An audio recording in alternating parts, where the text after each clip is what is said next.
त्या माहितीसाठी एवढ्या सगळ्याच्या समक्ष बरं झालं तुमचा टीव्ही बी आहे. तुमच्या सगळ्याच्या समक्ष सांगतो की खरडून गेलेल्या जमिनीचा पंचनामा केल्याच्या नंतर जी चर्चा आहे की पुढचं 3 वर्ष तुम्हाला कुठलंही अनुदान मिळत नाही, ही साफ खोट आहे, चुकीचं आहे. अशी कुठलीही तरतूद नाही.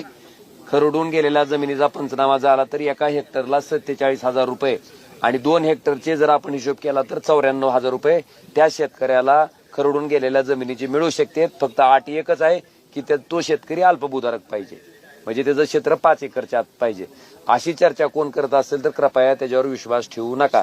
आता जिल्हाधिकाऱ्याला फोन लावा. एक साहेब महत्वाचा विषय आहे. आता मी वाशी तालुक्यातल्या जानकापूरमध्ये आहे. इथं काय झालंय साहेब, खाली तलाठी मंडळाधिकारी विनाकारण चर्चा करायला लागलेत की खरडून गेलेल्या जमिनीचा पंचनामा केला की पुढचे 3 वर्ष काय मिळत नाही. ऍक्च्युली असं कुठंही तरतूद नाही, असा कुठंही JR नाही. मग ही का चर्चा करायला साहेब? तुम्ही त्यांना तुमच्या VC वरनं स्ट्रिक्ट सूचना द्या की अजिबात अशा चर्चा करायच्या नाहीत. आता मला सांगा, शेतकरी मला सांगायला लागलाय की साहेब तलाठी मंडळ अधिकारी मला असं म्हणलेत की खरडून गेलेल्या जमिनीचा जर पंचनामा केला तर 3 वर्ष तुम्हाला पुन्हा काहीच मिळत नाही. फक्त तुम्ही 5 मिनिट लेट फोन केला. आता मी तोच इन्स्ट्रक्शन सर्व तहसीलदार, अजून पण माझं VC चालू आहे, सर्व तहसीलदार व्हिडिओ. तर त्यांना सांगा साहेब, त्यांना पाया पडून सांगा, कृपा करून फालतू चर्चा करू नका म्हणून साहेब प्लीज. मी सांगितलं की व्यवस्थित त्यांना काही संभ्रम क्रिएट करायचे नाहीये. येस प्लीज सांगा साहेब तसं. हो.